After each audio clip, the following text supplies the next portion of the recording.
这场战争，如果今天美国真的想要把它画下一个休止符哦，他必须要找一个人来斡旋。你在没有联合国安理会的这个同意之下，你就贸然的发动战争，这是另外一个珍珠港事件翻版。对美国的盟友来说，他们当然就不可能陷入这场有道德争议的战争里头了。那更重要的一点是，大家现在看到的这个全球的冲击只是刚开始哦。如果这场战争持续下去，那你整个荷姆兹海峡的这个液态天然气通通都不要出来了。但是不管怎么样哦，就是在这场战争里头，其实北京政府已经站到了一个非常有利的地位。也就是说，未来如果要解决这场战争，唯一能够出来讲话话事的人就是北京政府。川普在突袭了伊朗之后，现在是不是自食恶果呢？我们要来看到，现在西方的盟友孤立了美国之外，在油价的部分，因为伊朗封锁了荷姆兹海峡，所以现在价格已经破100了。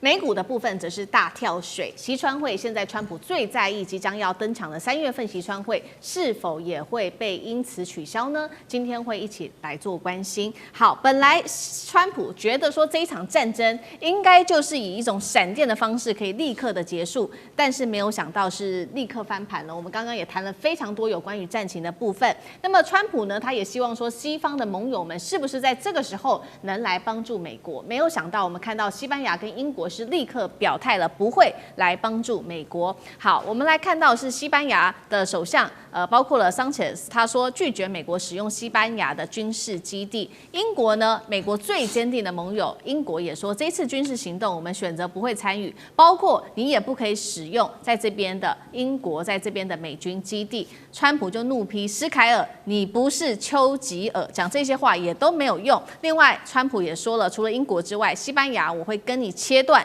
所有的经贸往来。川普对这些西方的盟友感到非常的愤怒。那另外一方面，表态的现在中国大陆出来说话了，他要川普还有要美国跟以色列立刻停战。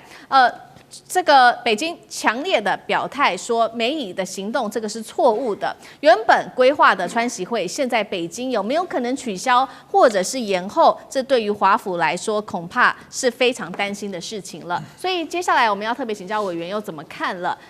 现在川普眼前的问题，除了西方的盟友不帮忙之外，还有他最在意的川习会是否生变了，如何影响到国际局势？川普是不是误判了这最后可能会造成的结果？委员怎么看？是美国的盟友这一次都选择跟美国保持距离的原因，是因为美国发动这场战争，并不具备正当性哦。那你先不要讲说川普已经不承认的国际法了，但是大家第一个反应就是你有没有通过联合国安理会的决议？你在没有联合国安理会的这个同意之下，你就贸然的发动战争，你完全是视国际法于无物了哦。那么更不要讲说明明眼看着他们谈判应该要有一些成果了，就是在美国跟以色列发动战争之前，这个他们才刚刚讲好说，马上数天后就要展开第3轮的谈判，而且谈判的气氛看起来都还不错，就忽然之间，以色列跟美国就发动了战争，就大白天就开始突袭，这个发动空袭了。所以这当然完全不具有正当性啊！他就觉得说这是另外一个珍珠港事件翻版，明明不是在谈判吗？就接下来马上都约好时间了要去谈了。那你把库纳许，你把美国这些谈判代表就当作是玩偶就对了，就摆在那里骗一骗人家，然后你背后一手拥抱一手插刀。那这样的做法对美国的盟友来说，他们当然就不可能陷入这场这个有道德争议的战争里头了哦。那么很显然的哦，就像刚才大家在讨论的，我认为美国这一次很严重的被以色列误导了。那说误导可能好听一点啊，说被以色列操控可能比较实际一点哦。就是这你不得不佩服这个以色列的影响力，就是美国也好，或者是像川普也好，几乎就是把以色列奉为大哥了。就是这个以色列讲的话，以色列要做的事，川普完全使命必达的。那么，所以在这种情况之下，川普把美国陷入了这样的一个境地里。我们刚才不断的在讨论说，为什么现在全球要变成一个这个全球大乱，甚至搞不好还会爆发更大的这个区域战争？其实最主要的原因就是对伊朗来讲，你要灭掉我了，我已经是生死存亡了，我绝对不介意拖全世界下水。这是一个常态的心理啊！就如果我们今天任何一个人面临到这种状况的时候，你一定想说，那大家一起陪葬就好了。那更重要的一点是，大家现在看到的这个所造成全球的冲击只是刚开始哦。如果这场战争持续下去哦，就像刚才我不断强调说，舰长说过，如果你在波斯湾布了水雷了，那你整个荷姆兹海峡的这个相关的这个油这个液态天然气通通都不要出来了。你全球马上就受到冲击了。大家说啊，冲击没什么关系，重点不是这个，重点是全球的股市开始崩盘。那大家就说，那美国的股市看起来挺住啦，也没挺住，因为全世界的金融体系是联动的。当这个一个地区开始进行全面崩盘的时候，它就马上会像这个骨牌效应一样开始全面倒了。你只是看美国的股市是骨牌的第几张骨牌而已。那么造成了这么大的一个这个全球的冲击，其实伊朗的战略很清楚嘛，就是唯有如此，我让你们都痛，不是只有我伊朗痛，那么大家就会想办法来解决这场战争。我觉得像习川会有没有可能再继续如期举行，这都是一个很大的问号。因为在此时此刻，川普所发动的这场不具正当性的战争里头，如果习近平在这个时刻贸然跟川普见面了，习近平很难去对外解释说，伊朗虽然不是像这个俄罗斯这么亲近，但是好歹也是他宣称的战略伙伴关系哦。那么但是我认为在这一场的这个不具正当性的战争发动之后，反而让北京取得了另外一个更好的这个战略的制高点，就是这场战争，如果今天美国真的想要把它这个画下一个休止符你不要说谁赢谁输了，这场战大概谁都不会赢，谁也不会输，就打那个天长地久了。美国如果要退出这个战场，他必须要找一个人来斡旋了。这个时刻，你说波斯湾的国家谁愿意斡旋？他们已经跟这个伊朗都已经扯破脸了。这个时刻最有资格、最有能力斡旋的就是北京政府。所以呢，我认为，对于习川会有没有可能继续推动下去，除非川普释出更大的善意，他给出更好的利多，那么习近平也许愿意勉为其难。那么，但是不管怎么样就是在这场战争里头，其实北京政府已经站到了一个非常有利的地位。也就是说，未来如果要解决这场战争，唯一能够出来讲话话事的人就是北京政府了。好，所以接下来的3月份，这个川习会会不会真的成真发生，这个还要持续观察。那北京现在绝对是最重要的调停人。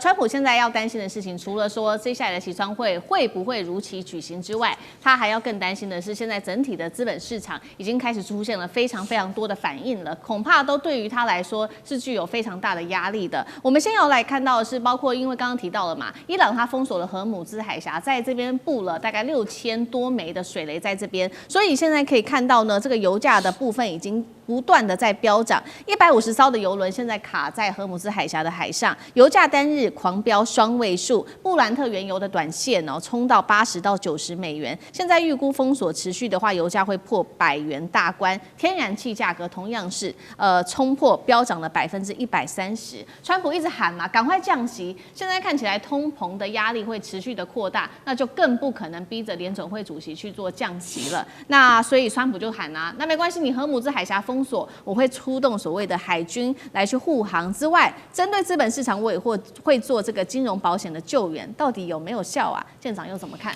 川普经常讲话，就是他一念之间就是随性而至就说了一个东西，他根本没有去问问底下如何去做这个事情。荷姆斯海峡的地形如果你看到这里的地图，你就知道你海军怎么去护航。大家请看这里如果这个可以拉近一点的话，你看这里，荷姆斯海峡在这里，你知道我从这个波斯湾这里走出来，弯到这里这样过去，这里距离非常近。当我一个船走到这中间的时候，我问你，所有这里都是伊朗每一个方向都有可能打一个飞弹过来，甚至一个飞弹快，它有数百艘的飞弹快艇，飞弹快艇也可以打过来，你如何防？这个东西不是说这里东西弯的，而是它的叫做它的反应时间根本不够啊。这个30几公里，我走在中间，大概就是距离陆地大概是10几公里，那个飞弹一下就到了，那我怎么防？我去保卫别人，我一个军舰走在里面，我只有一个想法，我如何自保，我如何活着出来。那如果一艘军舰在这里，那军舰都上百亿的，一个叫做油轮也不过才几十亿而已啊。那你认为，如果我今天要去打这个护航的油轮，跟那个护航的军舰的时候，这油轮的时候，你要打谁？我先选择军舰，那是高价的，我怎么会打油轮？这是一个。那土耳其，对不起，伊朗有高音速空传飞弹，它的飞弹的性能我查了一下，比我们的雄三还要好，就是更快一点，打得更远一点。他用这个打，我现在跟你讲，他在这里面这么短的时间，几乎很难防，你知道？理论上可以，实际上都非常难。所以他会不会用这个去打他呢？我告诉你，别以为他会打。所有的角色都要去想，如果我今天他不说他在外面有一个航母，对不对？我派了5个这个飞弹快艇去打5枚我刚刚说的那个超音速飞弹，然后把它航母打沉或打很重，然后呢？然后这个国家就基本上就完蛋了，美国就要你的命了，所以他会去做一个考量。任何作战不是说你这样完毕就结束的，没有结束啊，还有后续。然后刚刚委员说几次啊，就这一次所有的封锁都是靠飞弹封锁。如果他说停，立刻停。有一个指标，大家去看啊，只要看到这个指标出来，就知道完蛋了。他如果在这里布300颗水雷，就完了。为什么？整个就堵住了。2012年曾经在这里做了一个30个国家的排雷的演习，放了29颗雷，进行了12天，找到的雷不到一半，非常非常的困难。那还29颗，你只要摆300颗雷，就真的符合委员说的，他要跟世界同归于尽。我觉得那个是一个很重大的一个指标。好，一方面是荷姆兹海峡对于全球的影响非常的重大，而且包括了整体的油价都会受到影响。另一方面，美国的股市，川普上任1年多来一直在吹的就是股市涨非常多嘛，这是他的重要 KPI。那现在我们可以看到道琼盘中暴跌了1200点，全球股市一起全面下挫。干哥怎么看这个后续的灾难性影响？对啊，你川普好不容易弄出一个政绩来了，结果一打2天完蛋了，道琼下跌1200点。我告诉你，那个1200点对美股而言是很大的灾难，对不对？然后呢，后来川普马上及时跳出来说：“不要怕，原油我会派军舰去保护的。”然后这个傻乎乎的美国人就相信了，就反弹了。后来只跌了400点而已。我可以跟你讲，再过2天一定又会再跌到那个数字。因为它不仅仅是道琼，它连纳斯达克摩根斯丹利，它都那个摩根指数都跌，只是深浅程度不同。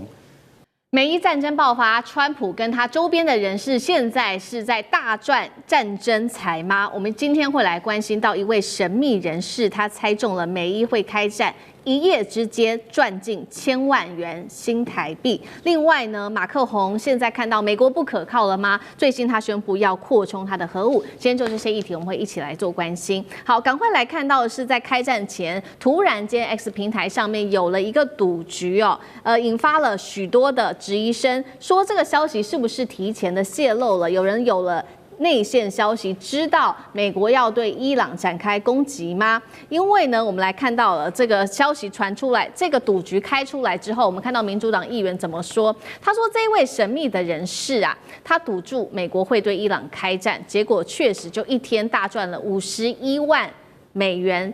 换算新台币1600多万元，他说啊，这是川普身边的人在大发战争财啊。美国的参议员也这么说，认为这个行为实在是合法，但是非常的荒谬，称他说要提一个法案来封锁此类的交易，内线交易。再来看到亚利桑那州的这位参议员，他说这是明目张胆的内线交易，并且痛批说你怎么可以利用阵亡将士来中饱私囊，简直是丧尽天良。这到底怎么回事？有人在偷偷赚这个所谓的战争财吗？会是川普的朋友吗？干哥怎么看？美国什么事情都能够发生，连这种赚死人财的事情都能够发生。好，我先大概简单介绍一下，这个叫做未来事件预测平台，叫做 Parley Market。这个 market 呢，就是接受会员来下注，但是那个下注金可不是5块美金、10块美金的，一下注要下2万美金的。而且我跟你讲，这个就是专门告诉你说，我们有内线交易。当开始开赌盘的时候，你知道他们讲的什么话吗？当那个炸弹开始落下那一刻，你们就可以下注了。什么时候？2月28号前。为什么他们这个平台会知道？他们的投注的曲线跟事实的发展的升高升温的战争曲线是吻合的。请问你怎么会有内线交易的资讯才会知道？这个除非白宫的幕僚长，或者是能够知道美军前沿部署的军方高阶人士才会知道，对不对？对。我今天跟各位讲一下，就像你要采取某种秘密军事行动的时候，所有的战斗群里面的这个战舰的舰长知道而已，只有舰长会知道，航空母舰的舰长会知道，其他人通通不知道目标是什么。然后派出去的飞机到最后一刻才会告诉你，所以今天到底谁会知道这种东西？那都非常高阶。大家要理解，所以 Party Market 它怎么有办法会事前知道这里面一定有人在发战争之财？这些参议员跟众议员的疑惑不是没有道理。其中有一个人单天一天赚了$51.5千，这个人获利最大。其他的我随便举一个例子，获利比较小的，他一下注下$2.6万，结果他赢了多少？他赢了$20万，他的获利是7倍，一个晚上赚了670万台币。就像这样子的情况很多，所以大家就觉得说，是怎么样？那为什么这个 Party Market 他会知道这真的在28号当天会落下炸弹来？一定有消息。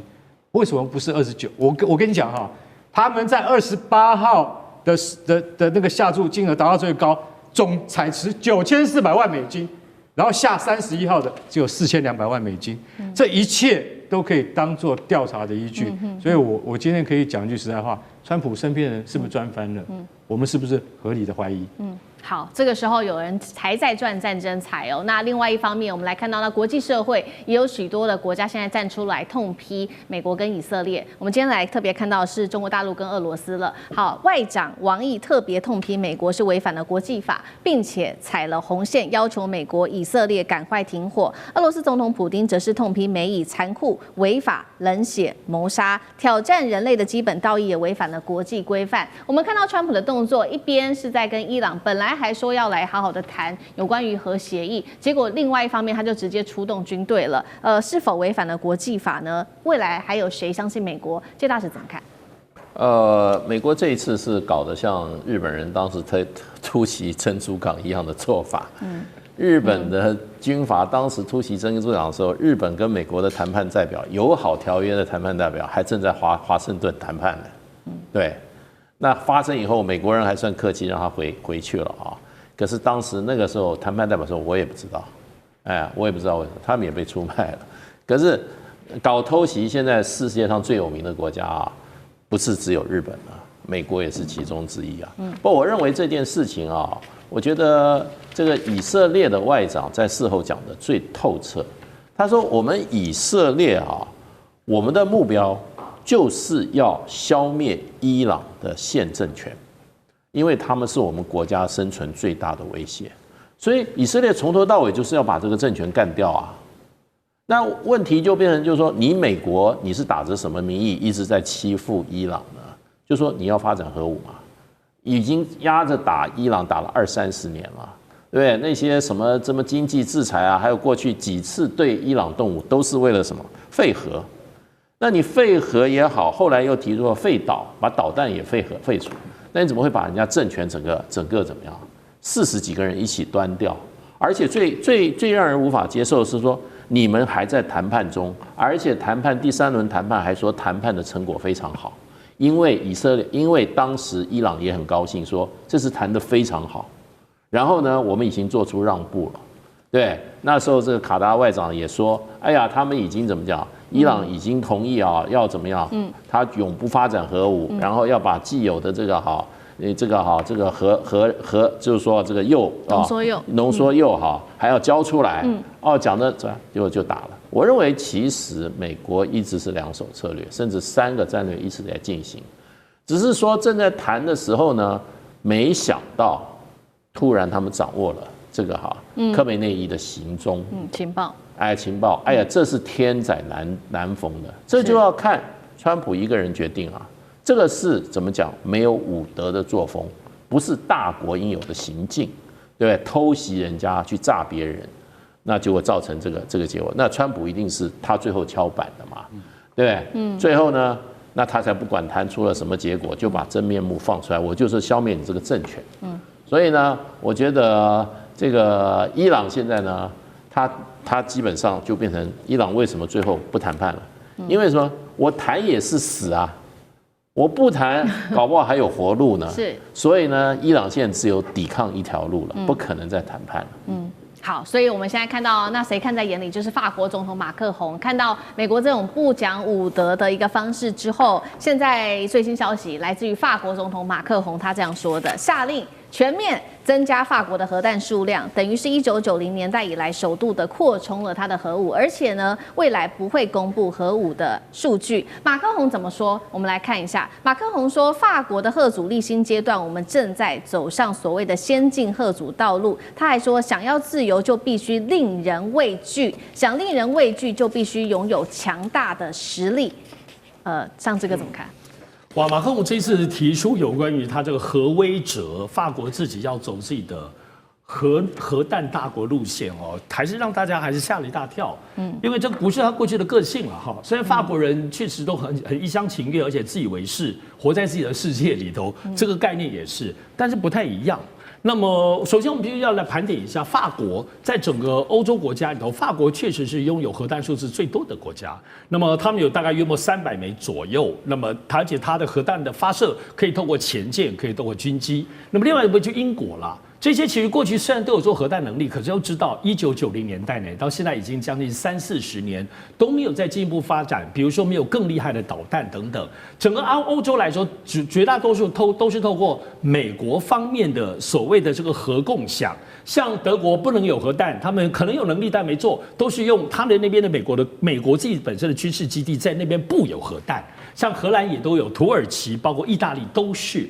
所以过去其实，在欧洲来讲，没有那么积极活跃的这个有关于核弹或核威慑力量，算是在马克宏他是第一次提出哦。他一提出，当时俄罗斯很多都是提出批评，但你不得不说，确实是在最近整个在全世界，包括欧洲国家中弥漫一股所谓实力主义至上这样的概念，因为都说现在旧秩序没有了。所谓的过去的旧秩序，在整个核能力这个部分、核威慑力来讲，基本上都依靠美国啦。那像法国跟英国这些自己的国家，也没有在很积极的在发展这方面武器的实力。所以，因为现在都在期待新秩序嘛，这个新秩序时候，就使得过去我们比较认为像法国这样比较温良恭俭让然后的国家，看起来现在就是改变。但我必须得说，我觉得这个思路里头是真的被川普影响，全球正在感染的这种实力至上或威权主义。但不得不说，这是你说要攻击别人，不是有核弹是要自我保护。我觉得大家在这次看到，就是因为现在伊朗核弹还没有弄好。对，你看北韩呢？对，北韩小猫咪啊，相对来说，可是核弹就是有了，美国就不敢轻易动它。我相信这也是背后的一个很重要的因素。我们持续讨论美以现在突袭轰炸伊朗的原因为何，是否也在要颠覆政权，对中俄来做施压呢？我们来看到美国的接连的动作，打了美国之后又打伊朗，是不是也在为接下来的川习会铺路呢？川习会会不会出现什么样的变数？今天这一节我们会持续的一起来关心。好，再看到的是美以联手打了伊朗之后，引爆全球动荡。现在包括中俄也已经出面来表态喊话了。我们先来看到中国外长王毅怎么说。他说呢，美国和以色列在这个伊美的谈判进程当中，那么对于伊朗发动袭击不可以接受。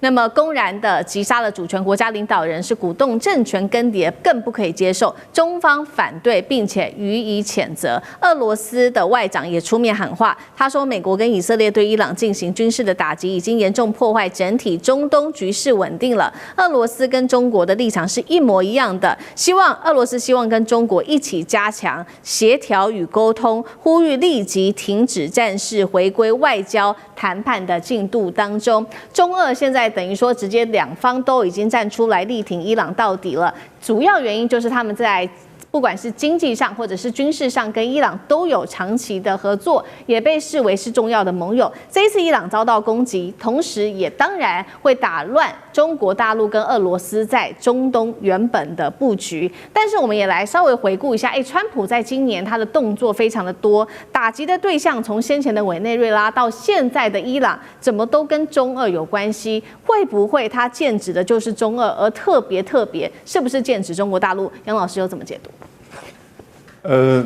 我就引一位大家都知道的，就是美国的学者葛兰仪，他在 X 上面发表一篇，他说北京对台自有其自身的时间表跟战略，不会受到伊朗、委内瑞拉或乌克兰的强烈影响。那些纸上谈兵的中台关系专家括号应该停止预测习近平会利用每一次全球危机来夺取台湾。其实啊，从昨天到现在哈，我们在台湾也好，不管在美国也好，好多人在说啊，美国攻打伊朗会造成这个两岸之间的稳定啊，还是什么的，一大堆预测都出来。我说啊，这些人真厉害，葛莱伊一下打脸这些人。哦，讲句实在话，王毅跟拉夫罗夫所讲的话对不对？对啊。川普去打一个国家，这是合法的吗？当然是非法的。你有没有找到他核武的证据？没有啊，连那个洗衣粉都没有啊！你不是在谈，人家都愿意去跟你谈。你要打，其实我们刚刚讲了，我觉得他就是为他的这个需要，以及为他的胜利上，以他看到哈梅尼可以大概一次把他给斩首干掉。那可是这种东西，就基本上像是一种已经没有任何秩序标准的新君主这种霸权作为。到了21世纪，你看到川普他的一切是这种裙带资本主义加上新君主主义，就随他的喜欢。那一定有大国要出来讲话，连英国这次都只是同意美国用他的基地，但是英国都没有说我支持这个作为，但是他强调他不参与。欧洲国家都说这会造成严重的影响，只有一个国家第一时间跳出来支持川普，高市早苗。那是因为他们需要川普这个支持来对抗中国。可是，在今天的国际秩序其实已经没有什么秩序可言。强国的随意的作为，真的是随他喜欢。那但是这个时候有大国出来讲话，我们就把它去做等号，说你看这个都是跟中国、俄国关系密切，某种程度也许是。那伊朗2015年跟中国大陆谈成了一个几十亿美元的石油方案，但是这一次举例而言，伊朗每天出口300万桶的石油，大概有80%是往中国大陆。对。就算300万桶都没有，其实对中国影响也不大，因为那个比例很小。那它也可以立即的从俄罗斯跟别的地方取得这个替换，而不像是我们台湾其实从尼米兹从中东来的，占我们的原油进口大概是60%，占天然气大概是2%，所以对日本、韩国、台湾影响比较大。因此这个时候你来说，这到底跟谁关系密切，可能都忘记跟我们台湾关系最密切。所以这个时候，很多这种所谓纸上谈兵的一些战略专家会告诉你，从他的政治的立场或者是意识形态，那美国也是一样，同样会有这样一个说法。可是我们已经回到了一种现实主义的丛林法则了。那这个时候，你不需要从所谓的过去的那种思维意识形态来去看待。我觉得中俄在这一次的立场上，当然是觉得美国是跨越界限，可是呢，他也知道。这个是现在新的国际丛林法则。那他所说的，也许我们认为是没错，但是又能够影响现实如何呢？好，所以我们看到，在这个美国跟以色列对伊朗进行攻击之后，中俄就立刻发出了声明来做谴责。但是我们也要关心说，这个时间点因为比较敏感，因为紧接着3月份就是川习会，3月份的时候，川普就会去访问中国大陆，到时候会讨论中美的贸易关系，还有关税跟台湾议题。那现在也有一个说法是说，为什么川普要在这个川习会之前先去抓了美国的马杜罗总统，然后又斩首哈米尼，是不是要跟这个川习会里面为自己增加筹码，又或是要埋下更多的变数？那委员又怎么解读川普的动作？我倒是不认为川普因为打了伊朗以后，他到中国大陆就比较有本钱对习近平讲话。我不认为这样讲。是为什么？因为虽然王毅讲说应该以谴责，然后这个拉夫罗夫说：“哎呀，你应该谈判。”这是外交官讲的话。哎，你只能什么？你只能谴责。你只能谈判。刚才有文兄讲对了哈，从 O to B， 对与不对绝对是美国不对，以色列不对，但是只要战争一发动，就没有对错是非，只有输跟赢。我们必须要面对这样的一个客观的现实。历史上就是这样子啊，很多讲了一大堆道理，都开战以后，最后赢的人解释。这个好意外吗？没有好意外的哈。所以对于川普，他当然有他内政上的需要，个人的一些想法，但是他的战略目标很清楚，就是他举出来的台面上说，要你废核，要你废导弹啊，要你废弃代理人，然后更重要，要你废弃教师政权。他4个目标啊，很清楚啊。而这个4个目标也是他打这一次真正的战略上的需求。所以他抓马杜罗就是在他公布说大西洋就是整个中南美洲就是我的势力范围，你谁都不敢跟我这样。就马杜罗抓了以后有没有效果？立竿见影，有，我们必须承认这一点。巴西总统卢拉敢讲什么吗？没有。哥伦比亚总统还敢讲什么吗？没有。连那个尼加拉瓜的总统奥特加，川普下令叫他释放所有的政治犯，他乖乖释放啊，连话都不敢吭一声。然后尼加拉瓜，洪都拉斯尼加拉瓜选举，说你如果给我选出个反美，我就揍你一顿。那些选民乖乖投一个中间偏右的选民出来，这个就是立竿见影，你不能当作没看到它的效果。在国际政治上，武力还是很有用的。那你今天打了伊朗了以后，以色列在那边就当美国最大的军事基地啦，它可以牵制中东所有的国家。很多人讲以色列说啊，以色列把美国牵着走，错的。跟美国利用以色列作为它中东最重要的军事基地，其实以色列整个就是美国的军事基地，在战略上来讲，牵制附近所有的国家。所以对于这个美国，因为打了伊朗以后，就强化了它作为以色列作为军事基地在中东的影响力，它等于就可以对所有的石油输出国家，这个说一不二啦。因为你想想看哈，中国从波斯湾进口的石油占中国进口石油多少？50%。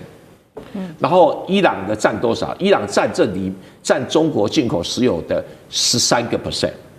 你知道基于这两个数字是代表什么含义？代表说我跟中国谈的时候，我多了一项筹码，就是石油。对。那中国这个50%来自波斯湾进口的石油，容不容易被取代？应该很容易被取代，因为它有个俄罗斯啊，所以中俄两国啊，如果绑得更紧密，那对中国来讲，俄罗斯的石油产量够中国相当大概70%以上可以补足，没有问题。只是在运输的路线上啊，因为没有做好，只有天然气管线做好，石油管线还没有做好，或石油运输系统还没有做好。那所以你说要威胁中国，这个也谈不上，这不是中国不能解决的问题啊。那你有人讲说，哎呀，中国就不会让他去北京访问，也不会，为什么？因为北京也有很多要从华盛顿要到的东西，所以互有需求。那你说伊朗对中国，中国只是因为面子上比较少啦，伊朗也谈不上中国的盟友啦。那你这个一个朋友被打，你帮他讲2句话也 OK 啦。你说真的为他卖命，那不可能的事情啦。中国有自己的利益啦。好，那我们也看到，那这一场战争在爆发之后，我们也看到现在中东可以说是乱成一锅粥。但是伊朗呢，它持续的加强打击。刚刚我们提到了嘛，伊朗除了打击美军的基地之外，还有以色列之外，它现在也在扩散，是无差别的做攻击。我们要统整到了几个大家比较惊讶的地区，包括现在是连杜拜都不安全了，非常多的航班也受到影响。还有呢，卡达的首都杜哈、阿曼的香港、杜洛姆都遭到伊朗的攻击。其他像是呢，在杜拜的国际机场、帆船、饭店都传出有爆炸跟火光哦。那民众受伤，中东一夜之间都变成战场。在这个时候，包括了英法德3国都联合谴责伊朗，说必要时候会采取防御的行动。怎么看这种无差别攻击到周围的国家？吕舰长。其实它不是无差别攻击，它是攻击这些周边国家的军事基地。那就是美国的军事基地。我们从这张图就可以看得非常清楚，这个每一个点都是美国的军事基地，然后伊朗就是这样不断的攻击，因为它现在美国的想法就是要让伊朗未来爬不起来。伊朗就是想要把美国的势力从中东赶出去，不过这2个愿望是不是能达成，我们就看着那个现在，川普他说他要打四个礼拜，那4个礼拜他的弹药够不够？然后另外4个礼拜那就已经到了他要去出访中国大陆的时候了。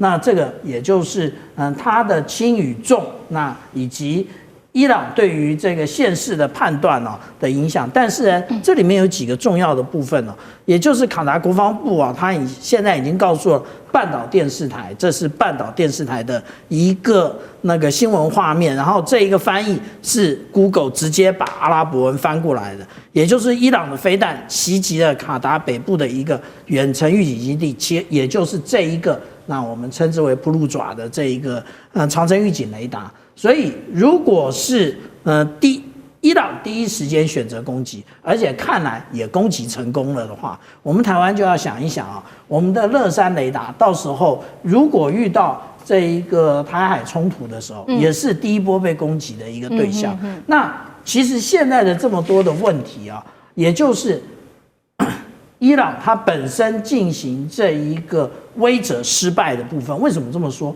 现在美国除了有关于浓缩铀要伊朗交出来，而且要停止研发，而且连飞弹都一起合并在内，因为它不断的透过这飞弹去威胁这个以色列。那我们看到之前他公布了，这个是2023年的时候，他公布了霍拉姆沙赫尔这个飞弹可以打2000公里。这个为什么2000公里？因为就是对准了以色列而来。那另外，它有没有高超音速飞弹？那它有没有打过？我们不知道。可是呢，如果按照最近出现在这一个伊朗的世界的一个照片的话，它好像发射了。因为我们可以看到那个照片，但是它之前实际上公布了这个高超音速飞弹的一些模型。那这也就是我们讲说，它进行这样的威慑那实际上反而引来了反效果。那会不会登陆？有关于登陆的作战呢？我们可以看到这一次有关于各种舰艇的派遣，我们就可以发现，其实这一次的状况并没有派遣任何的两栖舰艇前往。那这个也就是指明了，川普其实他只想透过这个空中的一个攻击，然后逼着伊朗投降。那另外呢，我们还要继续观察一个部分，我们现在都没有发现伊朗在攻击这个或者是拦截这个对他攻击的各种飞弹或者是各种的这个战机。可是我们却看到了伊朗在拦截这一些无人机的部分。它为什么拦截这些无人机？这个其实是我们所看到的 MQ9的无人机那这是美国的无人机，那它这是一个连续画面，那我们就可以看到它又被击毁了。那如果我们要特别注意的是，它这里下面有带一个夹舱那这个夹舱到底是做什么的呢？也就是其实美国这一次它除了我们所看到的各种军力之外，那它其实还做了那个有关于我们讲到 sensor to shooter， 也就是他在做这个有关于数据链的干扰，也就是他带的是这一种夹舱。所以我们现在知道这每一次的作战其实也是美国对他国的他的武器的一个测试。这一次他已经将这一个对于数据链的干扰已经进行了测试。接下来赶快来关心到的是关税战的部分。现在川普惨了吗？因为呢，最新消息统计起来，一共是1800家的美国企业已经正式的对川普提出了告诉那么接下来会关心的是会不会接下来美国政府就要得退关税了。好，赶快来看到的是川普一直很自豪的他的关税政策，最高法院不是判决他违法了吗？结果没有想到这个判决一出来之后，掀起了美国自己内部1800家这个美国最疯狂的一个提告川普潮。1800家企业里面呢，提告的厂商都有非常多是非常知名的，像是好事多、固特异轮胎橡胶公司，以及呢邦诺书店等等。那么在这个法院提出了最后的判决之后，包括了联邦快递也开始做提告，预估未来还会有更多的企业来针对川普的关税来提告。那么如果川普接下来要付出代价的话，那么现在预估金额是高达超过了1750亿的一个关税的退款金额，而且这个数字可能持续增加，官司可能持续打下去，这笔钱最后谁来出，有可能就是美国民众自己得负上责任了。苑老师怎么看目前的这个判决的下场？我请大家稍微注意一下哈，这个自从这个上个礼拜美国的最高法院判决川普的在这个今年这个4月2号，去年4月2号所执行的所谓的对等关税违宪，请大家记住啊，就是说宪法并没有赋予美国总统有这么大的权利啊，这是属于国会的权利，所以我们应该称之为违宪啊。那个我必须要强调一件事情啊。大家对美国只知道它是美国是个民主国家，不知道它是个法治国家。美国是处处讲法律的国家。我再跟大家强调一件事情，美国的话呢，有理走遍天下是没有用的，要有法走遍天下啊。那我因为我弟弟是在美国读书的，他有一次跟我讲一个案例，我就知道美国人兴讼是多么普遍的事情。就是他有一次接到法院那个罚单呢，就是他不是，就是警察给他一个罚单，说他超速以后，然后他马上一到了地方去讲那个地点，有个树刚好把那个树线的牌子挡到，他马上跟法院提起诉讼。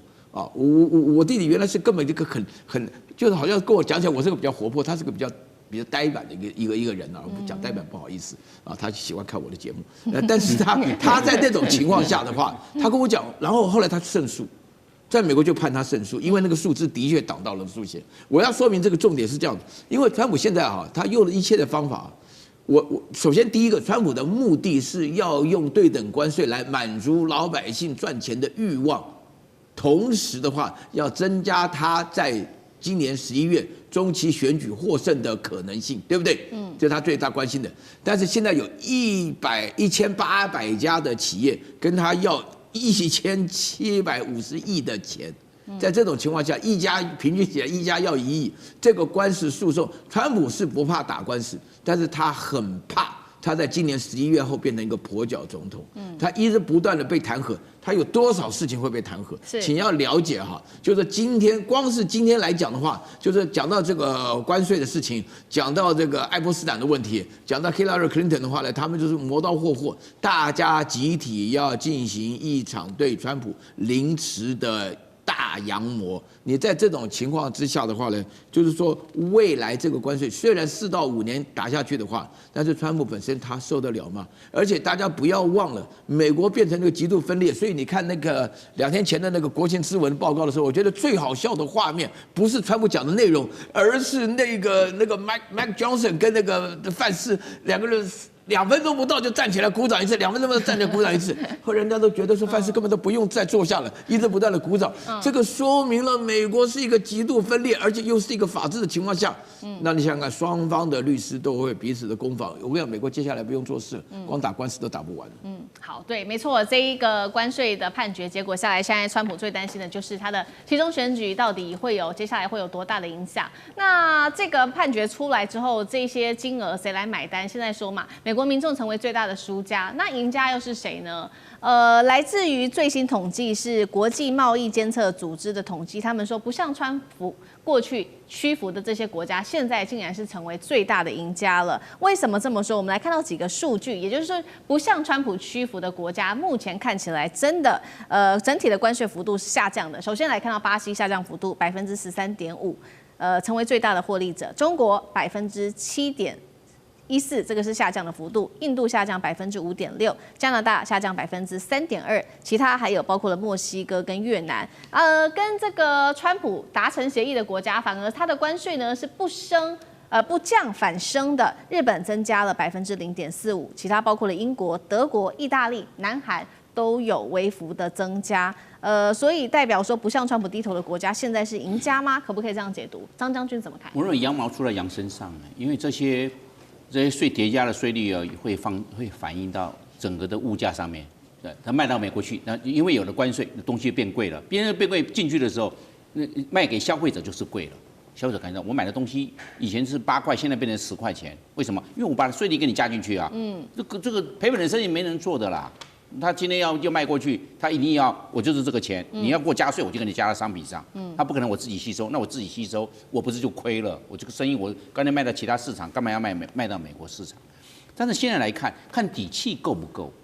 如果底气够像这个意大利也好，德国也好，英国也好，他们底气是比较强，但是他最起码他的经济力量，先进工业国家可能跟美国他可以有一些条件跟他谈，因为我不卖你美国，那我卖到其他地方去我有这个条件。但是有的时候底气不够啊，比如说像日本、像韩国、像欧盟的一些小国家，尤其东欧这些国家是比较依赖美国市场的，还有美国驻军的，也需要向美国做采购军购的，他的底气有点不够不够的话，他就感觉到就不能跟美国在这边争取相当的条件，那这样的话，他就没办法跟美国来谈。所以我认为分两个，就是你这个国力强不强，依赖美国市场高不高，主动性够不够？你主动性够，那我的商品我不卖给你，我可以卖给其他有替代市场、有补偿的来源，那这个可以。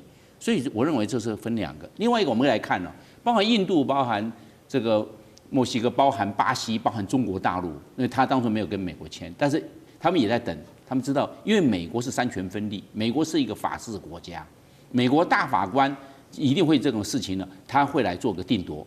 他们在等呢，等的时候果然押对了，大法官判川普你这个对等关税违宪，然后重新来检讨，他们终于等到了，因为这个他们都是经过他们的幕僚、经济智囊在分析。这个还会有变数，因为司法、行政、立法，美国是三权分立的，不是你川普说了算。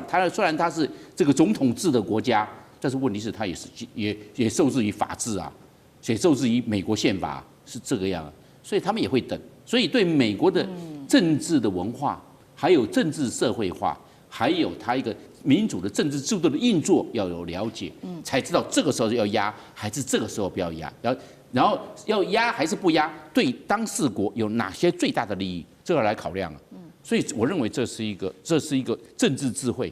那这个政治智慧不是光靠政治，要有经贸的背景，要有国际的整个宏观的背景才可以。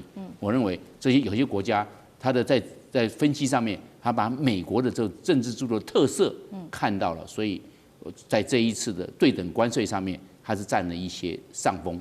好，占上风的国家刚刚提到了非常多个嘛，将军也特别帮我们提到，那这当中其实也包括了中国大陆。到现在为止，在这个美国的最高法院判川普的关税违宪之后，我们看到川普他也对许多国家再持续的加征关税，最高甚至叠加到15%，但是对中国他不敢。现在在猜说是不是他担心，因为3月份他要访中了嘛，所以他不敢对中国多做什么样的动作？厉将军怎么解读？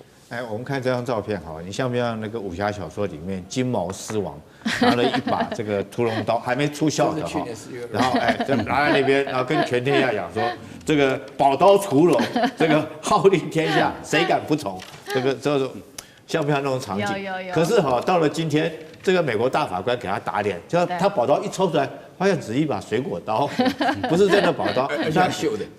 他当初去拿了那把屠龙刀，还没出鞘的屠龙刀，去威胁全世界。那有些国家比如说像我们台湾来讲，就信了他那把屠龙刀可能真的很厉害，然后就跟他签了很多的条约嘛，包括日本、韩国也是一样。但我特别要补充一下日本跟韩国目前只是说承诺投资5500亿或者是5000亿，并没有正式签约。那反观跟中国大陆来讲的话，那个中国大陆一开始就跟你硬杠到底。我们都记得中国那时候讲说中国不贵，那时候特别讲这句话。那如今他宝刀一抽出来以后，发现只是一把生了锈的水果刀那当然选在这个时间点，川普要去跟大陆会谈，那这个时间点就很巧妙了。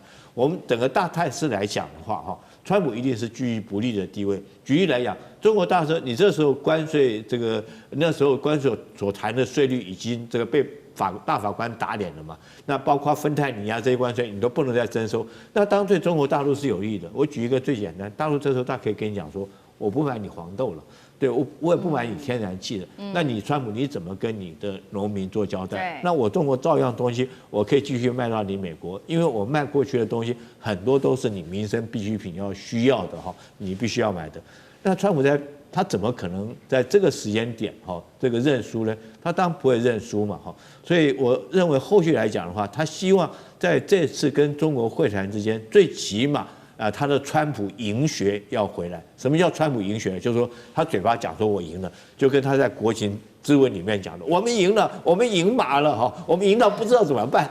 我觉得他后续来讲的话，跟中国见面，他也一定会拿出这一招，然后对自己国民大内宣，这样才有利于他其中的选举。那他怎么样来做呢？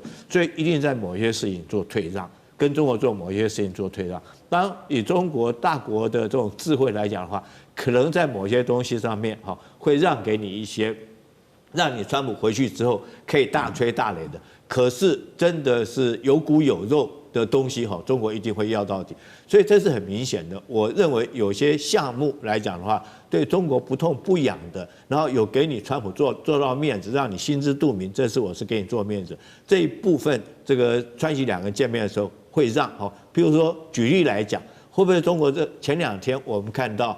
这个跟德国总理答应跟他买120架的空客班机嘛，那会不会跟美国说，我跟你买波音飞机，买150架，你看买的比这个欧洲还多，这个面子做给你。那黄豆这种项目我还继续跟你买，可是在其他对我中国有利的项目，譬如说是台海之间的问题，你川普就必须在某一些事情上面做出让步。我这样让你回去之后，你可以继续吹你的川普赢学，然后可以有利你的其中选举。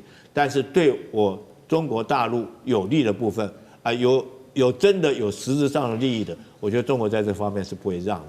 所以可能整体来看，我觉得中国大陆赢的几率还是比较高。